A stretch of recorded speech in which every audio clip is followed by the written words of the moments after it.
This is home for me. Linz is home for me. I've been here for many, many years. I studied at the university here. I studied computer science. But before I go talk about myself, I'll probably share a little bit about something my daughter told me to emphasize and mention. We have two daughters. One of our daughters is already in college. She's in Vienna at the Wirtschaftsuniversität studying economy. But our younger daughter is living with us in Oxford at this point in time, in Oxford in the UK. And as you are, she's an IB student in Oxford. And I think you made the right choice. You made a really good choice in terms of the school that you picked and the way you picked your education. I think it's the best way to get through the IB. You are well prepared for the time ahead, be it going to college, becoming a computer scientist, or doing something else. I think you're really well prepared with your IB program and with what you're doing right now. And Sophia, our younger daughter, told me to make sure that you hear that from me as well. And she enjoys it. She goes into St. Clair's, which is one of the Oxford IB schools. She just has spent the past 2 months with college applications, because that's the way it works in the UK. Usually the October-November time frame before you finish your IB, you're submitting all your college applications. And she has identified she wants to do biochemistry, biomedical. And so she has applied to a number of colleges in the US, in the Boston area, some on the West Coast, some in London. Even she speaks perfectly German. She said she wants to be studying abroad, away from the parents, I guess. But anyway, so that's really a little bit a story about Sophia. I hope she would be here today to share with you as well some of the experience in Oxford. What took us to Oxford was, for Sophia and my wife and myself, was work related. And before I go into telling the story about Oxford, let me start back in the times when I was your age. I probably knew at that time that I'm going to go into computer science, or at that time it was not as clear because computers were these big things. It was not like the tiny little devices that we carry today. So I'm telling about my age here, I guess. But at that time, computers were fascinating. And I decided I wanted to learn more about them. I wanted to understand how they work. But it was very clear to me that the technology was a means to something bigger. I wanted to do more than just understanding computers. I wanted to actually make an impact using computers to the world. And so I had the opportunity to study here in Linz, computer science. That was a fascinating experience, I have to say. I loved the classes. I loved the technical aspects, math and some of the aspects that were less technical, but some of the kind of how to become experienced in managing teams, how to become experienced in managing organizations, how to experience in managing businesses. So I always had this kind of combination between, on the one side, being a techie, but on the other side, seeing the bigger picture, the opportunities that the techie as a foundation brings and making a bigger impact. And so by the time I also started the company at the same time, I guess I was not busy enough studying. I had the opportunity to start a little company here in the area, and that business was importing computers from Taiwan. That's where a lot of the computers were built at that time. This was in the 80s. And importing those computers and selling them to local businesses and local customers. So this was the time of the PC. Anybody remembers the PC actually? Well, you may. I guess you probably do. I know you all use probably Macs today. Is that right? iPhones, Androids, Macintosh. That's probably your domain in your area. But this was the time where the PC really became kind of popular and exciting, and was really changing the world at that time, when it came from the very big computers that were like big blocks of computing power that you couldn't buy yourself. It was the time where the PC, the personal computer, really came into the home of a lot of people and a lot of businesses. Anyway, I was selling those computers, and then suddenly what I saw happening is a lot of those computers came back, didn't work properly anymore, had some defects, or sounded like they were broken. And customers came back to me and said, hey, you sold me this computer, it doesn't work anymore. But what I very quickly realized then, some of those computers were not broken. They were just infected with computer viruses. And that was probably in the kind of 87, 88, kind of that time frame. That was really the first time we really noticed some pretty serious outbreaks of computer viruses. So if you do history classes, everything goes back to like 13th century, 14th century. In computer security, it's about the last 20, 25 years where all the things are happening. And so anyway, I just had this idea of this must become something big. I mean, it just happens that computers are not working anymore because they were infected with computers. And I felt this is the area I want to dedicate myself to. It was exciting because it was rapidly changing. There was constantly something new to do, something new to learn. Every day there was something new happening. And it was about 20 years ago then. Those 20 years ago is when I started to dedicate myself to computer security. And I do have to say, I do not feel I made the wrong decision even a single day. It's one of the most exciting rides I had those 20 years. Learning every single day about new things, about new issues that are happening in computer security. And when I dial back the clock now, those 20 years, comparatively, it was a very easy problem that we had to solve compared to today. And I will come back to that a little bit later, why I think this is. But what really was interesting for me at that time was to start shaping the industry, start shaping the way how computer security is being done. And I had this great opportunity to start a second company here in Linz out of the university, and that second company then became part of McAfee. Anybody knows who McAfee is? So McAfee is one of the early computer security companies that were based in Silicon Valley. It's on the West Coast in California, right around San Francisco, kind of that area, and I'll come back to that a little bit later as well. But what really was interesting was that company was at that stage small. We were about 200 people in McAfee when our company was acquired by McAfee and we became part of McAfee. And we had an office here in Linz, and I truly enjoyed Linz. I had no intention whatsoever to actually leave from Linz.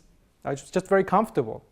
Our two girls were just born at the time, and I had absolutely no plans or intentions to leave Linz. But this was about 95, something along those lines. I just somehow got the opportunity to be in Silicon Valley for 4 months. And the company, McAfee, at that time was very smart about it because they knew that California and summer are two very nice things. You have 300 sunny days a year, and you have no rain, literally no rain from March to November. Usually not a single day of rain. It's pretty nice there. So they were smart enough. They essentially said, well, why don't you just moving to California for 4 months starting in May. What a coincidence, I guess. And so we just truly loved the time there. As I said, our daughters were just 1 year and 3 years old at that time. And Julia, our older daughter, was very quickly actually picking up English as a language. Sophia was, I guess, too little to speak, or she's just a little bit. But Julia was really, we noticed within the first 2 months, she started talking with her friends in English, and we were just blown away by the fact how long it took us to learn English and how quickly our daughters picked it up there. But after those 4 months, so I joined the company and had the opportunity to lead the development for one of the major products, which I'm going to talk a little bit later about what this product was all about. It was all about protecting computers from viruses. And I had initially a team of, I don't know, probably 15 engineers, software engineers, and the company was about 200 people at that time. And one of the most interesting experiences for me was how quickly can a company grow when the market is right and when the opportunity is there, when the business is there. And we became, within 4 years, we became 2,500 people.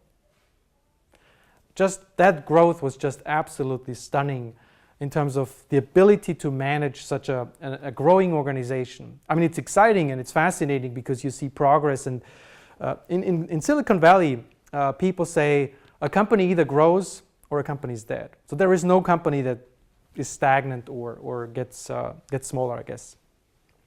And so that was really a phenomenal experience to be part of that team, to grow the company rapidly, and was all stock market driven. So we were very we're a public company, so we're publicly noted on the stock exchange in the US, which is obviously letting a lot of stress. Talk about that later as well, because sometimes the stock doesn't go up, it goes down, and that's always a bad thing, I guess, when you are notated on the company, when the company is notated on the stock market and depending on the capital that's coming from that market to fuel your further growth. But I ended up within McAfee probably about 400 people within my organization. And that was software engineers, that was managers, we did product development, we did testing, we did documentation. So software engineering, building security products is a lot of really hardcore technical work. But at the same time, there's a lot of additional exciting roles that are absolutely part of making a piece of software work in a real world environment. Things like testing the software, documenting the software, releasing the software, and various other aspects that are necessary for the software development process. And so I had the pleasure to work for McAfee for about 5 years. And for me, when I've done something for 5 years, I want to do something new. I just feel it's about time to do something different. I was at the university for 5 years as well. After my PhD, I did 5 years as a, what is it called in German? Assistent. Yep. And then 5 years I was at McAfee. And then after those 5 years in the US, we extended year by year. We essentially said, well, eventually we'll come back to Austria, but we just enjoy it so much we're going to still stay there for a while. And I decided I wanted to take some time off after McAfee. Worked really hard for a long time. I just decided I want to take maybe a year off even. Why not? Not a bad place in California to be. And so the first month passed, the second month passed, and right after that I got bored. Really bored. And I just found to do something new. And so we started another company in the US, which is a company again in security space. But what we did at that time was we took a very different approach to computer security. We took computer security into cloud computing.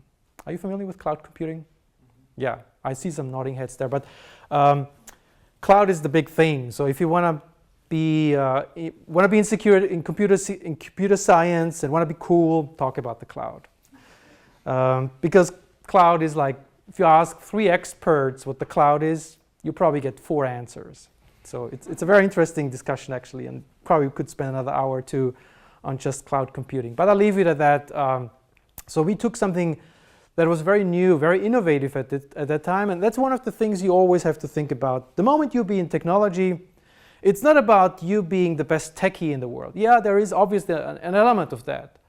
But there's a great amount and a great deal of innovation that's involved. That's a lot of creativity, that's a lot of opportunity to shape things and to build things in a new way that has not been done before.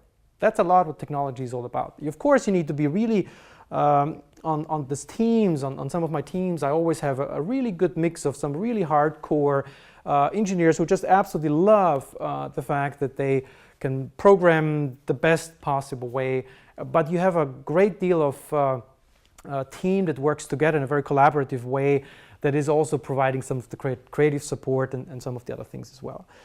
So having been at this other company, which is a company called Qualys, the company was very similar. We started pretty much from ground zero. We rented a small little office, probably the size of this room here, and was a classical kind of Silicon Valley story where you start something small, get some venture capital. So we got some money into the company from investors. We raised some money from those investors that were trusting in us fundamentally. They didn't know that we can succeed, but they were hoping that we succeed, and we eventually delivered something pretty cool. So the company just went public, went on the stock market about a year and a half ago or so. So after about 10 years nearly, the company is now a stock market company. And what was for me the biggest learning at that time is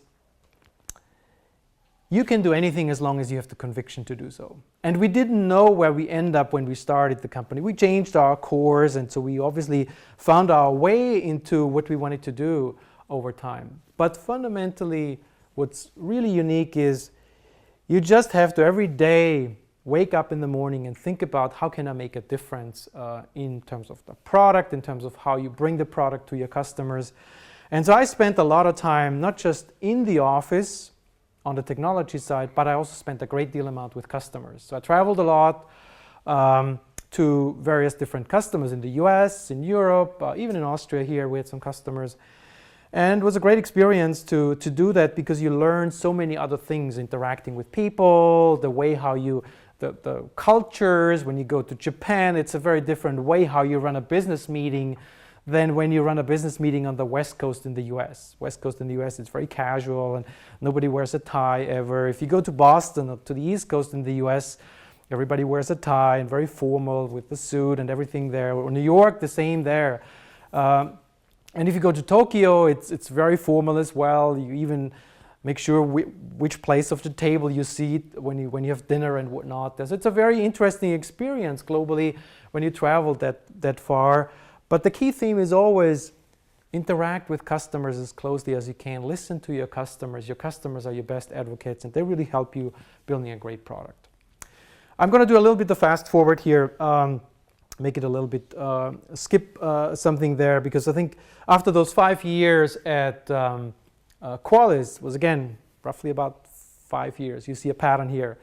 I decided I want to do something new, and so the something new was another company that was already existing, but I felt the company needed an office in Silicon Valley. They were a Colorado-based company. We're a small company, and Colorado is a great place for those who are skiers or snowboarders here. Vail and Aspen are fantastic ski resorts and ski areas. Just really a pleasure to be there. And so I traveled, I essentially commuted to Colorado from California for about a year and a half. It's about a 2-hour flight, so I did this Monday, Friday, I guess. I knew the stewardesses, the stewards, and the pilots pretty well from United Airlines at that time. They knew me well as well, of course. And after those year and a half, I decided I'm going to open the California office for Webroot for that company. And so we opened that office, similar, started very small and then grew the office and grew the team there. And what I learned in this time is, it was fascinating because we were starting to become very distributed. You don't have all your team in one office anymore. I mean, it's fairly easy if you have everybody in one office and you can have a meeting and you sit just next door on the same table and have a meeting that you conduct there. But what was interesting at that time is we were starting to become distributed. So we had video conferencing, we started to communicate more virtually. And that adds a lot of interesting new dynamics, of course, as you can imagine, because doing just a phone call without the visuals is hard. Doing a video is easier, but it's still not the same quality as you're sitting in front of somebody and have a good time and maybe go out for dinner after the meeting as well. But again, after 5 years, I decided I need to do something new. And so that was then the opportunity. We were always at that time already thinking about, well, we actually wanted to come back to Europe. Our two daughters were finishing high school at that time, and so we were thinking about coming back to Europe. And so we had the opportunity to join a company called Sophos. And you remember the video, the great video that you find awesome. I joined Sophos, which is a UK-based company. So the company is actually based and headquartered in Oxford, in the UK. And I was commuting for a while. We were living in California, but the commute from California to Oxford is pretty heavy. It's a 10-hour flight every time. I couldn't do this Monday and Fridays. Didn't work there, of course. So I commuted every other week, I guess. I was 2 weeks in California and 2 weeks in Oxford. So it was essentially spending half my time in the US and half my time in Oxford. And so still pretty heavy. And then we felt, hey, we wanted to actually live in Oxford for a while. Oxford is a beautiful town, university town. Actually, in the summertime, it's completely quiet there. The city really comes to light and to life when the students are coming back in kind of September, October timeframe. And then it's really a lovely city with lots of great activities, and culturally you can do a lot of things. And so we wanted to live in Oxford for a period of time, and so we moved there. And I'm at Sophos responsible for all the products, all the technology, all the innovation. And I'll probably talk a little bit more what that really means. But we are a company today of about 2,000 employees. My team is about 600 worldwide. So I have teams sitting in Germany, in Vancouver, in Sydney, Australia, in Hungary, and we have a great team here in Linz as well. And this is my most beloved team, of course. So I always have a reason to come back to Linz here. We have about 50 engineers here working in Linz, here in UFA, working on building security products for the mobile space. Obviously, you all carry one of those mobile devices. They need security as well. And so we are building those products for those to protect Android, to protect iPhones from the bad guys. And protecting those products is a fun job. And I'll talk a lot more about why those bad guys are and what they do actually. But those teams are working on products around the clock. We literally operate 24/7. We have a big research lab. So one of our areas of focus or responsibility is to research the bad guys and research what they're doing. Why are they even there? Why are they creating those viruses? And you would ask yourself, why is that such a big deal? Well, it is a big deal because when I remember back 20 years ago, we were dealing with probably about 5 new computer viruses per month. And we felt we were really busy analyzing them, understanding how they work, what they did. We felt this was really a lot of work there.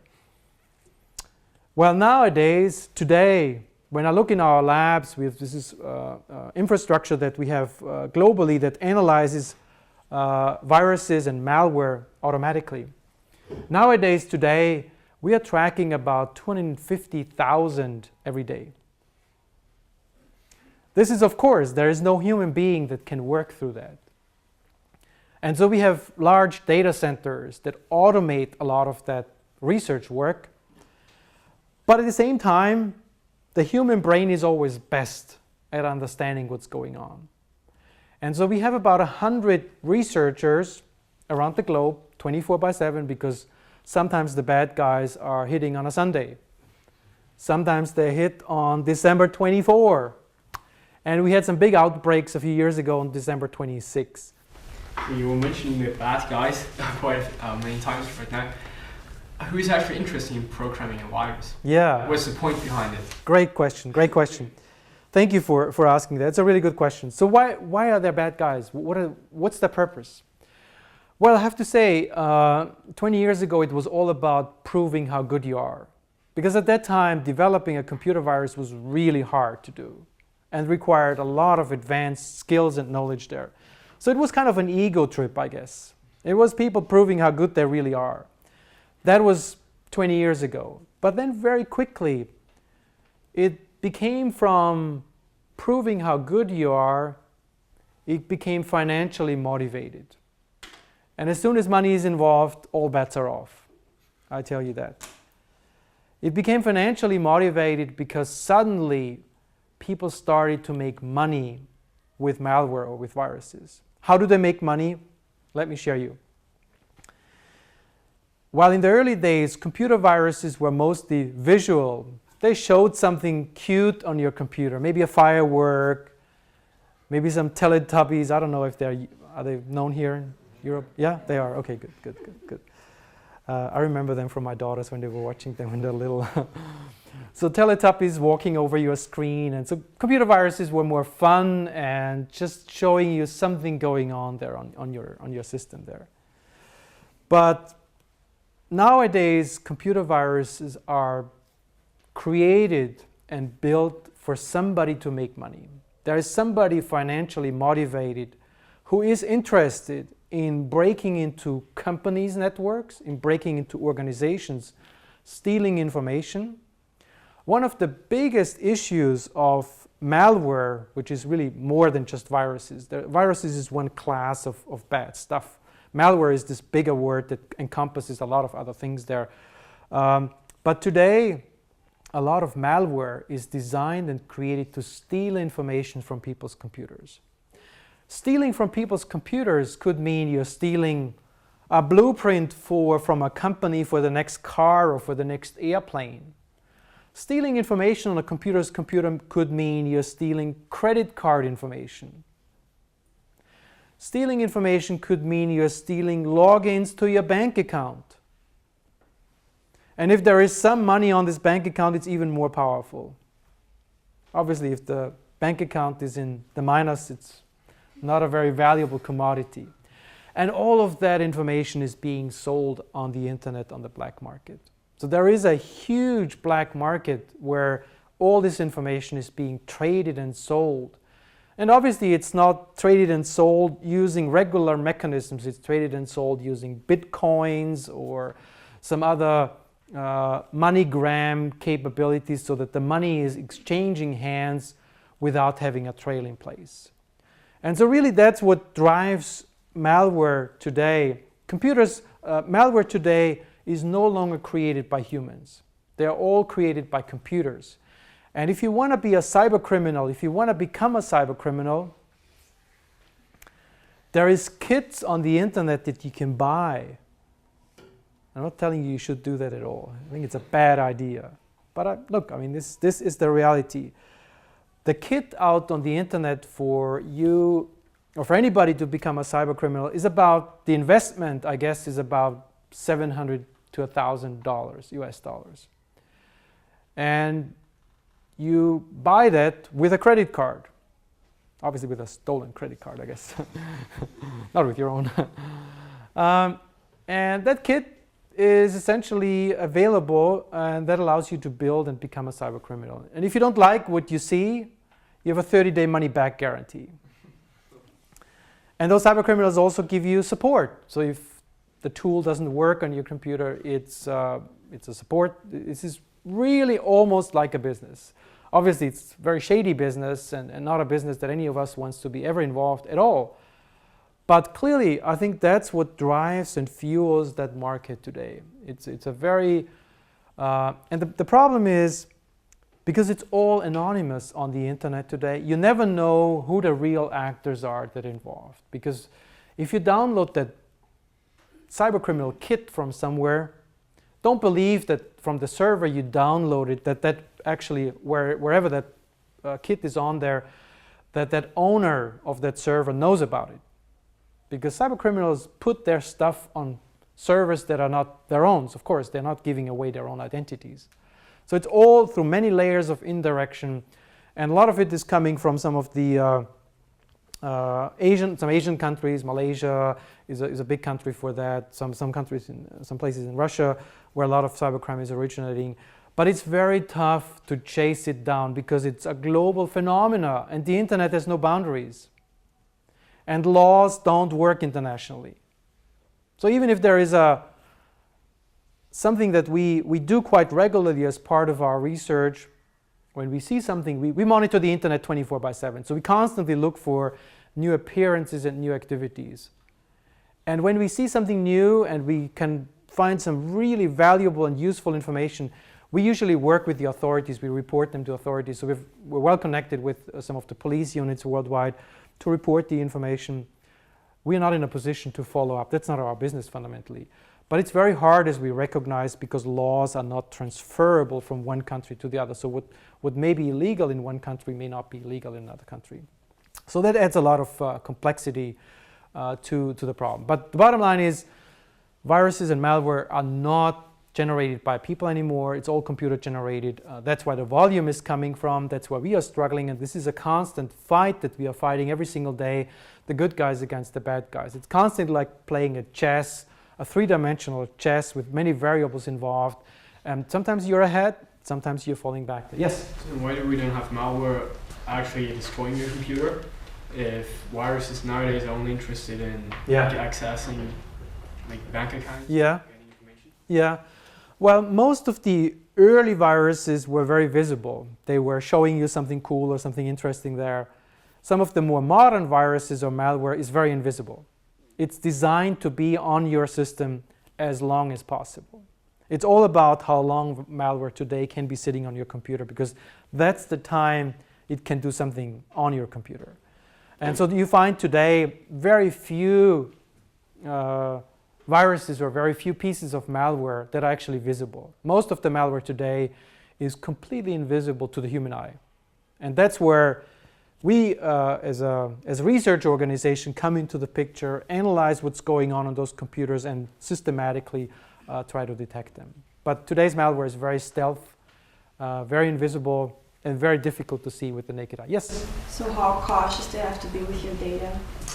Yeah, we have, that's a really good question as well. We obviously, we are a target, of course. I mean, of course, the cyber criminals are not easy on us. I mean, they certainly hunt us and chase us wherever they can, because obviously this is part of that interesting battle there. So we have some, if I would have brought a picture of our headquarters office, where a lot of that kind of labs are, it's multiple layers in the building where we have those built into. We have also a pond around the building, a water pond around the building, and security 24/7. So we definitely have a lot of precautions in place from a physical perspective, but also from a digital perspective, because the data that we host is obviously very sensitive information. And we provide support to customers globally today. We have about 100 million users that are using our technology to protect themselves. So we have an obligation to those people as well. Yes?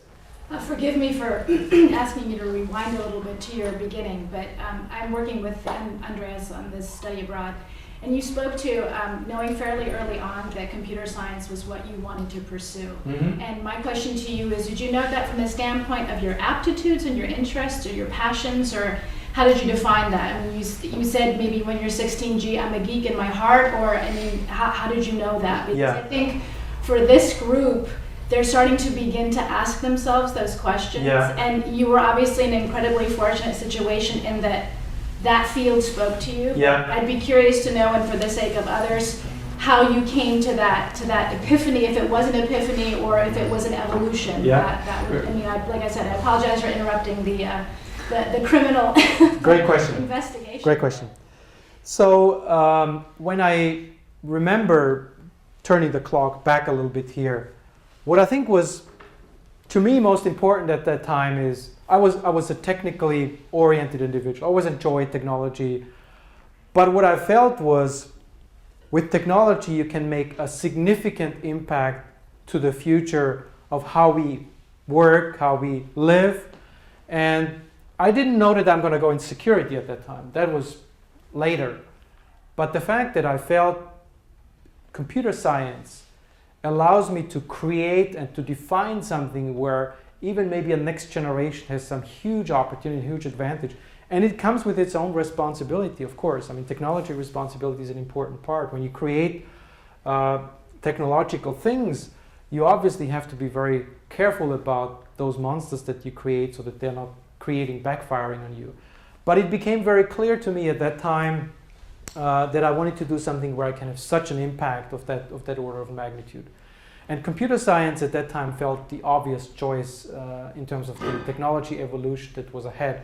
Computers at that time were very basic and simple. There were people saying you only need 3 computers a world at that time. And so I think this was probably my defining moment where I felt, hey, I can combine on the one side my technical beliefs, my technical tendencies that I had, but at the same time I felt this is an area where I can make huge impact in the future. And that probably created the other questions. Yes? So I wanted to ask, what programming language do you think is best to start with if you want to get into this? Yeah. So if you are interested in looking into software engineering as your passion, I would probably start out with programming languages that are very widely used today, like Java is a programming language that is just absolutely everywhere in use today. So it's a great programming language for you to get started with. There are some very specific internet-oriented programming languages that you use, like PHP, to build web content. I mean, today there's so many ways of building software. When I started in this industry, it was all about assembly and C programming, which today are still existing, but it has evolved over the time, over those 20 years, into higher level programming languages where you can build things quicker, and you don't have to operate as low at the microprocessor level as it was in the early days. So I would probably say, if you're interested in that area, take a close look at Java as a start for yourself. And I think one thing to keep in mind as well is the technology aspects are absolutely critical and important if you want to become a software engineer. Think also about all this kind of surrounding possibilities that you have and the surrounding opportunities around being part of a software team and a software company. We are working very team-oriented. As I was saying, within our teams, there is software engineers that do a really great job at building software. There is QA or quality assurance engineers that do the testing of the software and finding bugs. There is teams that do the documentation and many other things there. So this is really a teamwork effort. And if you are interested in programming, I can tell you that the computer science here in Linz is very good. I'm very happy about what I learned there. Yes? I had a question more about the teamwork, but how do you know how do you know when you can trust people? Because what if there are there are still rates of corruption are high. So how do you know that the people that work with you are not spying and selling the information? Mm-hmm. Mm-hmm. That's a really good question as well. And there's always this debate and question is, can you trust somebody who has done something bad once and wants to be on the good side, so to say? And I'm a big believer in supporting those individuals, and I have many success stories in my career of people that I know were on the difficult side before that joined the good side, so to say. And I haven't had a bad experience. Maybe fortunate, but certainly that risk is always existing in this industry that you hit somebody who you may trust, but you shouldn't trust there. So there's always that little risk. But I can tell you also one thing, after so many years in that industry, you get a feeling about people, and you get a feeling about people you can trust. I mean, my default position when somebody comes in is trust by default. But that could change if I see that person operating and interacting with it. It could certainly change over time as well. There's no black and white test, so to say. Yeah. But a very good question, thank you. I've got a question otherwise. Yes.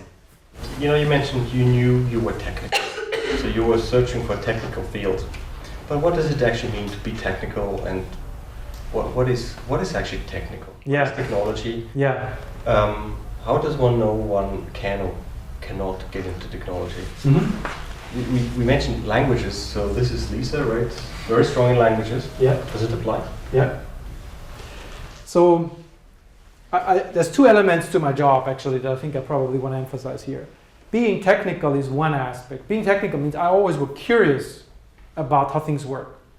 I took apart radios and all kinds of other things in my early days and wanted to look inside, what's inside there? What's inside a radio at that time? And a radio was those big brown kind of boxes, shoebox size devices at that time. So I always felt I wanted to understand how things work. I wanted to really take them apart and wanted to see inside and how they work. But that's just the technical part. A very big part of my job today is actually interacting with people, interacting with customers on an international level, spending time with our teams. It's a very big part. And as a leader in an organization, it's about empowering the team. Because that's how work environments are today. It's about empowering individuals like yourself and allow you the freedom to create something innovative and cool.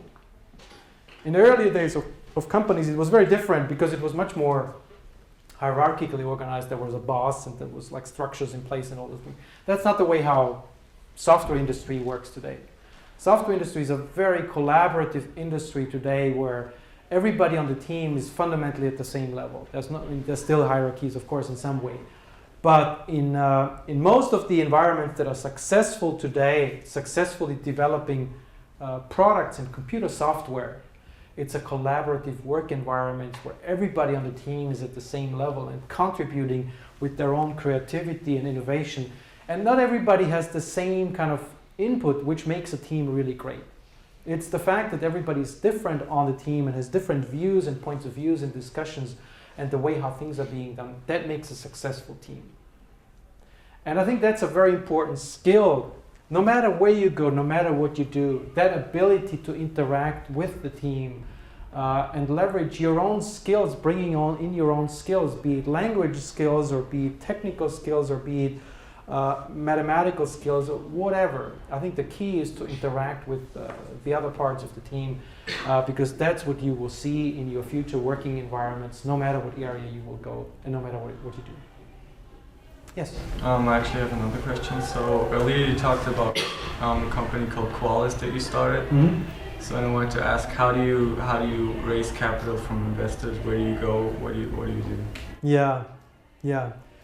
So this was in the US, and probably the process in the US is slightly different. I would say easier probably than in other countries, especially in Silicon Valley, which is kind of the place where a lot of the venture capitalists are sitting there. And so venture capitalists are here to lend or to provide money for entrepreneurs to start businesses. That's the purpose in life. And they're actually interested to speaking to every entrepreneur they can. They're interested in hearing what's called the pitch. You go in with a presentation about your idea, about your team, about what you expect to do on the business side, about your plans, about your business plan. So essentially have a story that you create and craft. First it starts with a product idea. But then around this product idea, you craft a story. And that story includes information about who you are, maybe there's other founders involved in the team as well, the backgrounds, have you done it before, is it a first-time experience, what's your idea, when are you expecting to make some money from that product that you're building and selling there. And then you run all the VCs up and down. There's a road called the Sand Hill Road.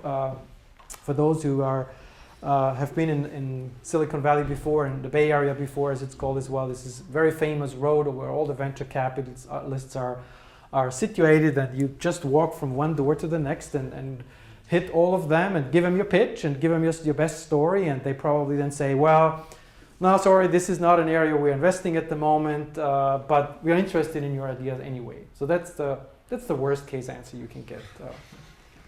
The best case answer you can get is, well, we really like the idea, we like the team, we want to do another presentation. And so then you go to the second and third and the fourth presentation, I guess, and sometimes they just get so excited about your idea and they believe in you and they've essentially become investors. And they're not just giving you a blank check for a few $1 million. That's not the way it works. You work with a small amount first, which is usually called maybe some seed money or round A as it's called very often, and then you go into round B and maybe you need a round C as well. The idea is of course that over time you start to become profitable on your own and generate income for yourself, and then eventually if the company is a success story, that's where the venture capitalists get their money plus some additional benefit back there. So that's fundamentally how it works. But it can be a very tiring process because of course it's you go from one door to the next, and you have to take no's for an answer, which is sometimes tough because you still believe that you have built the best thing possible. You have to be absolutely convinced and convicted about the fact what you are building or what you have built is the best thing possible and will change the world. That's what VCs are investing into. That's what made Facebook, that's what made Google, they all started the same way. And some of them make it big, and that's another interesting side effect there. Venture capitalists are expecting from 10 investments they make, at least venture capitalists in Silicon Valley, they expect from 10 investments they make, one of them will be a huge success story. 9 of them may go out of business before. That's the ratio that they're expecting, and that one pays for all the other ones. All right, a quick question. We just had the break. We can continue if you like. Are there more questions? Would you like to stay? It's no problem. We have time. Yes? Totally up to you. What? Completely up to you. Okay. Excellent. What questions? Just go ahead. Looking at your job and your past, you have been like part and foundation of many companies, and I wanted to ask, like, do you feel like a risk going into that? Because at the beginning you have no idea if it's going to be successful, if it's going to grow or not. Yeah. Isn't it kind of risky, or is it just some kind of security for you? No, I think that's right. I do believe that job security today, no matter where you go, is no longer true. I mean, looking back, probably my parents and maybe your parents as well, it was more so that was all about job security. But in today's environments, it's no longer that you work for, it's very rare that you work for one and the same company for 20 years or 30 years and then retire from there. I think it's much more typical in today's environment that you change during the course of your career to expand and better your career as well. It's absolutely risky. There's no question about it that you take some risks, and failure is not a bad thing. There is no such thing as a failure. I mean, even if a company does not work out the way you intended to, you learned a tremendous amount of information that is super valuable and helpful for your next business and endeavor. So yes, absolutely, you take more risk, you absolutely do so, and that doesn't mean everything will be a success story. But one thing, keep in mind there, persistence, and if you are really truly passionate and committed to what you're doing, success is very near. It's not too far away. And but at the same time, success is no guarantee. There's absolutely no guarantee. Yes, please. Would you say that like the place that you started out in the USA helped you more? Do you think that you wouldn't be in the position today that you are in if you would have stayed in Europe? I think what it allowed me to do is to see how different Silicon Valley is probably the place where you have the most robust network of people in terms of the industry. Silicon Valley is a place of about probably 60 miles in terms of distance from San Francisco to San Jose. And that place is completely full with people from all over the world. There's probably only 20% Americans left there. The rest is all immigrants from Asia, from Europe. Our best friends were Europeans as well in the Bay Area. And so that creates an environment that allows you to network. And the networking aspect is just another element that I haven't paid enough attention here. But keep in mind, networking is one of your biggest opportunities to success as well. And the Bay Area or Silicon Valley is just a great way of networking. So you inevitably, If you go to a dinner, you will likely, on the table next to you, will likely sit somebody from one of those VCs or from Google, from Facebook and whatnot there. So you have a tremendous amount of network that you wouldn't have anywhere else. And I think that's what I benefited clearly from, because if I go back to the Bay Area, I know lots and lots of people, be it in the investment community, be it on corporate environments, be it on universities. I also have been connected to universities in the Bay Area, in Oxford as well. So I think the network is a big part of it. And just do networking as much as you can, as many opportunities you have, and even if you go to a dinner event or an evening event or a presentation that you're attending, reach out to the speaker afterwards, ask him or her some questions, and just network wherever you can.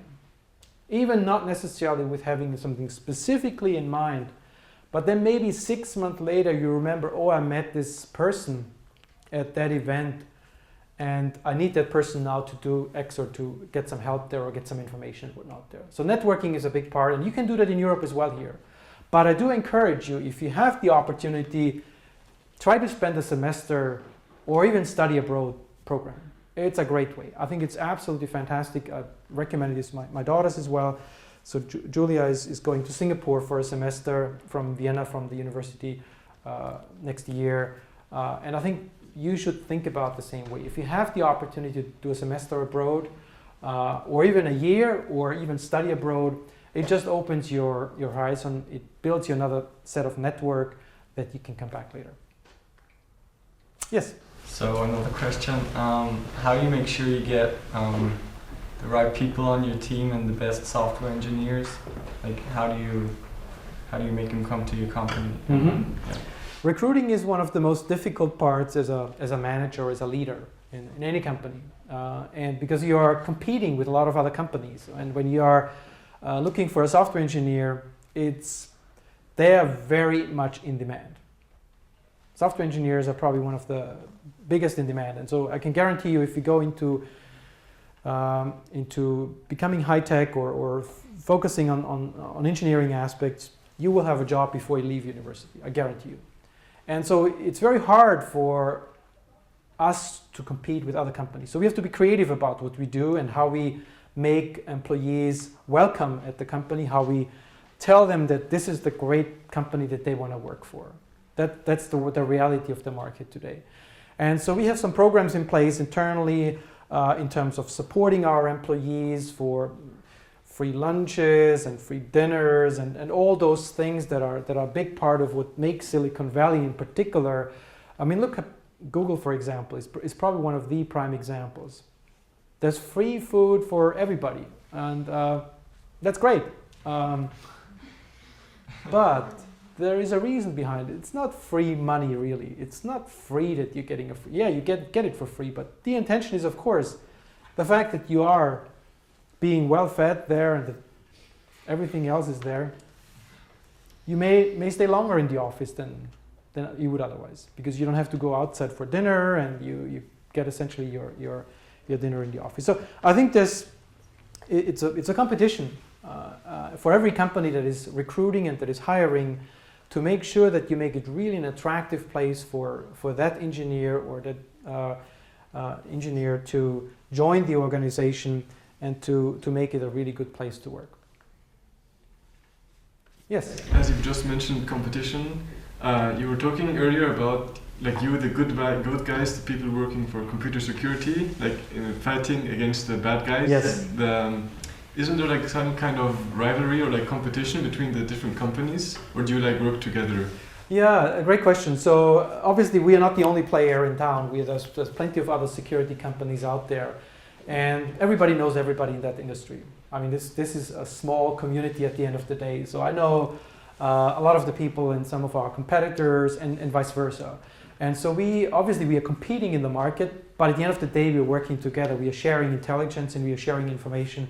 What we find, we share it with our competitors, and they share it with us as well. There is no way anymore in this industry you could succeed just purely on your own. You have to work together, sharing information, especially about malware and whatnot there, to be effective and be successful.